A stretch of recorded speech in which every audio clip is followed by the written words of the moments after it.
Hello friends, welcome to Chettinad அம்மணி channel. எல்லோரும் எப்படி இருக்கீங்க? எல்லோரும் சந்தோஷமாகவும் ஆரோக்கியமாகவும் இருப்பீங்கன்னு நான் நம்புகிறேன். இன்றைக்கி நான் பார்க்க போகிற பதிவு என்ன அப்படின்னா, ஒரு சிம்பிளான ஒரு பூஜையில் விநாயக பெருமான் அருள் கொடுத்த அந்த தருணத்தை தான் பார்க்க போகிறோம்.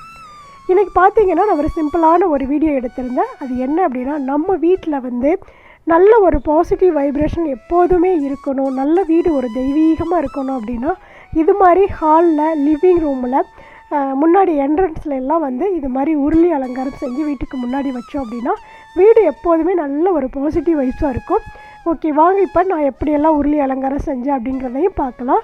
விநாயக பெருமான் அருள் கொடுத்த அந்த தருணத்தையும் நம்ம பார்க்க ஆரம்பிக்கலாம்.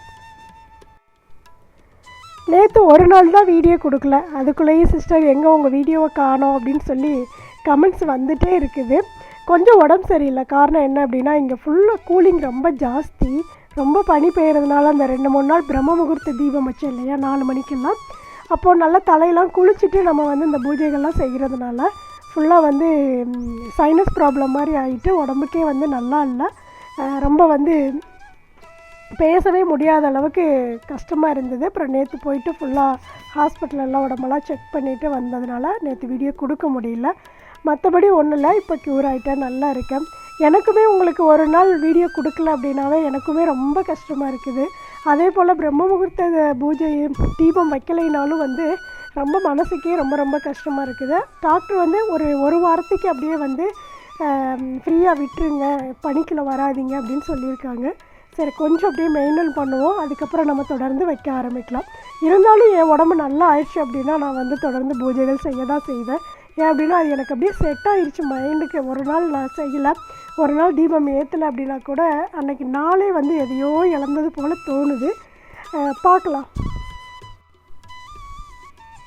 கொஞ்சம் அந்த கையிலெல்லாம் கருப்பாக இருக்கிறது பார்த்திங்க அப்படின்னா நரம்பு ஊசி போட்டாங்க, அதனால் அந்த இடம்லாம் கொஞ்சம் அப்படியே கருப்பாக இருக்குது. மற்றபடி ஒன்றும் இல்லை. நல்லா உருளியில் சுத்தமாக நல்லா கழுவிட்டு மஞ்சள் குங்குமம் வச்சுட்டு, நடுவில் பார்த்திங்கன்னா இந்த ஊதுபத்தி ஸ்டாண்டு நான் இப்போ வாங்கிட்டு வந்தால கோயில் திருவிழாவில், அது தாமரைப்பூ மாதிரி இருக்கும், அதை எடுத்து நடுவில் வச்சுட்டு சுற்றி பார்த்திங்க அப்படின்னா சம்பங்கி பூ, இது துளுக்கமல்லி பூன்னு சொல்லுவாங்கள்ல, அந்த பூ தான் இது. சாமந்தி பூ, சாரி சம்பங்கி பூ கிடையாது, சாமந்தி பூ. அதை சுற்றி அழகாக வச்சு விட்டுட்டு நடுவில் விநாயக பெருமானுக்கு அழகாக நல்லா சுத்தமாக அவருக்குமே தண்ணியில் நல்லா அபிஷேகம் செஞ்சுட்டு மஞ்சள் குங்குமமெல்லாம் வச்சு நடுவில் எடுத்து வச்சுட்டு அவருக்கு குட்டி குட்டியாக அருகம்புல் மாலை கட்டி போட்டிருக்கிறேன்.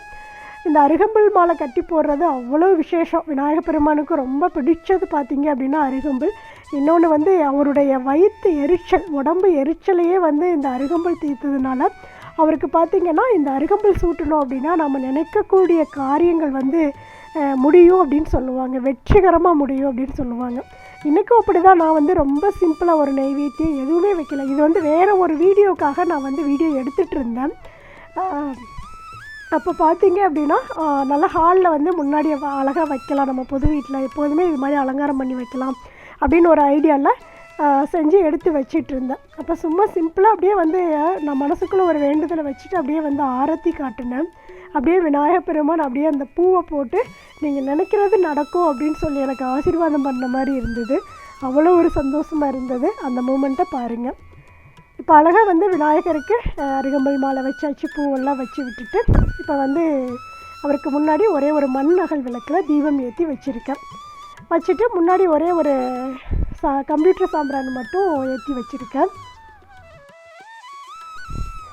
இந்த மாதிரி அழகாக உருளியில் விநாயக பெருமானை வச்சோடனே அப்படியே எனக்கு விநாயகர் முன்னாடி உட்காந்துட்டு என் கூட பேசுகிற மாதிரி இருந்தது.